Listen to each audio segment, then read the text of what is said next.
রাত্রির অন্ধকারে পৃথিবী ডুবে আছে। হঠাৎ আকাশ ঝড়ো বাতাসে কেঁপে উঠল।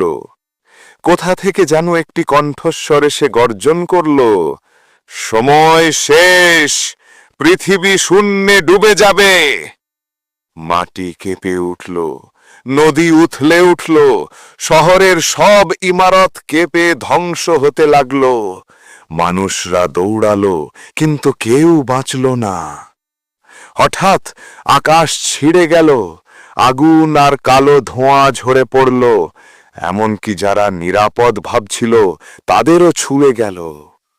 একজন বৃদ্ধ কাঁপতে কাঁপতে বলল, এটাই আল্লাহর আযাব, কেউ রেহাই পাবে না। শেষ মুহূর্তে পৃথিবী নিঃশব্দে বিলীন হয়ে গেল।